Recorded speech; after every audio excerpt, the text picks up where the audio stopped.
कि मैं हूं।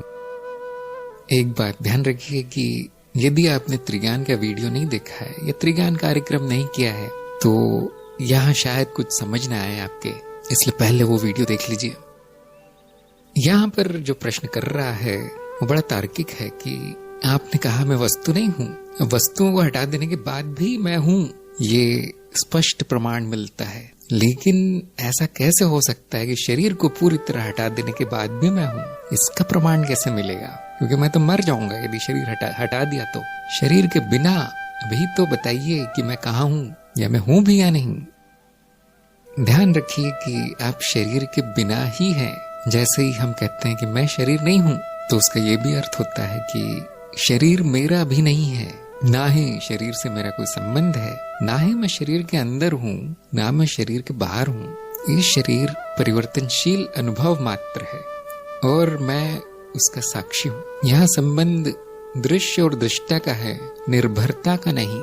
तो मैं शरीर पर निर्भर नहीं हूँ, अर्थात मैं उसके बिना ही हूँ पहले से, क्योंकि शरीर परिवर्तित होता रहता है परंतु मैं स्थायी रहता हूँ। इस प्रकार मेरी आत्मनिर्भरता या मेरी स्वतंत्रता प्रमाणित है। लेकिन आश्चर्य की बात यह है कि मेरे बिना शरीर नहीं है।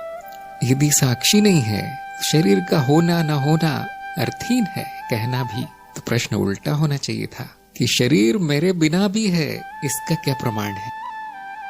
ये बड़ा तार्किक प्रश्न है। शरीर के बिना मैं हूं, इसका बड़ा अच्छा प्रमाण है। जो कि मैं शरीर पर निर्भर नहीं हूं ये जानकर मिल जाता है, परंतु शरीर मेरे बिना है इसका कोई प्रमाण नहीं मिलता। कौन उस प्रमाण का साक्षी होगा? मैं। तो फिर शरीर मेरे बिना नहीं है। शायद प्रश्न करने वाला ये कह रहा है कि ये सिद्ध कीजिए कि शरीर को पूरा हटाने के बाद मैं बचा रहूंगा। तो जिनको ब्रह्म ज्ञान हो गया है वो तो जानते होंगे कि अनंत शरीर आते जाते रहते हैं, मैं बचा रहता हूँ। लेकिन शायद ये अभी आत्मज्ञान की ही बात हो रही है, या आत्मज्ञान के ही चरण पर है अभी जो पूछ रहे हैं। तो यहाँ पर उत्तर हम अद्वैत के स्तर पर नहीं दे सकते, क्योंकि शायद ब्रह्म ज्ञान अभी तक हुआ नहीं। वो हो जाता तो प्रश्न ही नहीं आता। तो यहाँ पर यदि शरीर को पूरा हटा दिया जाए तो मैं हूं या नहीं हूं ये जानने वाला भी नहीं है, फिर इसका ज्ञान नहीं होगा तो प्रमाण भी नहीं होगा। ये भी प्रमाण नहीं होगा कि मैं हूं और ये भी प्रमाणित नहीं होगा कि मैं नहीं हूं। क्यों? क्योंकि शरीर के बिना बुद्धि नहीं होती, बुद्धि के बिना ज्ञान नहीं होता। ज्ञान के लिए मनोशरीर उपकरण आवश्यक है, किसी भी प्रकार के ज्ञान के लिए। इसको हटा दिया जाए तो किसी भी प्रकार का ज्ञान नहीं होगा, आत्मज्ञान तो दूर की बात है। किंतु ये उपकरण मेरे होने के लिए आवश्यक नहीं है। जब ये उपकरण नहीं रहेगा, इसको पूरा हटा दिया जाए तो मेरे होने का ज्ञान नहीं रहेगा, मैं रहूंगा। तो यहाँ पे मेरे ज्ञान और मेरे होने में भेद करना जरूरी है। ज्ञान किसको होता है? साक्षी को नहीं। ज्ञान स्मृति में एक रचना है। अनुभव जब स्मृति में छपते हैं तो उसे ज्ञान कहते हैं। उसके लिए स्मृति आवश्यक है, बुद्धि आवश्यक है, शरीर आवश्यक है, इंद्रियां आवश्यक है। नहीं तो सुनने वाला कौन है? उसको स्मृति में छापने वाला कौन है? उस पर मनन करने वाला कौन है? वो सही या गलत ये विवेक करने वाला कौन है? इस उपकरण के बिना कुछ नहीं है। किंतु यही एक उपकरण आवश्यक नहीं है, कोई और उपकरण भी चल जाएगा ज्ञान के लिए। मेरे ज्ञान के लिए उपकरण आवश्यक है, मेरे होने के लिए नहीं। यहाँ पर एक उदाहरण दिया जा सकता है चित्र और पर्दे का, कि वो व्यक्ति ये पूछ रहा है कि यदि चित्र ना हुआ तो पर्दा होगा या नहीं, इस बात का क्या प्रमाण है? मान लीजिए पर्दा है, उस पर कोई चित्र प्रकट है।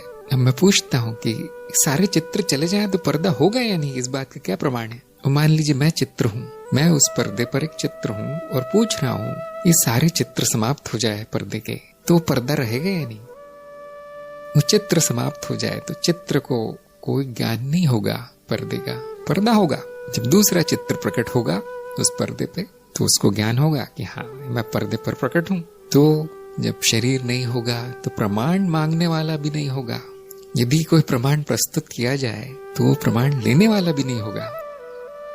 तो इस प्रश्न के पीछे एक मान्यता है कि शरीर के बिना, मन के बिना, बुद्धि के बिना आत्मज्ञान संभव है।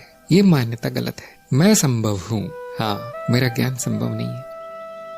बहुत सी चीजें लगती है ज्ञान के लिए, केवल शरीर नहीं। यदि व्यक्ति की बुद्धि हटा दी जाए तो भी ज्ञान नहीं होगा। यदि व्यक्ति की इंद्रियां हटा दी जाए तो भी ज्ञान नहीं होगा। यदि चित्त की अवस्था बदल जाए तो भी ज्ञान नहीं होगा।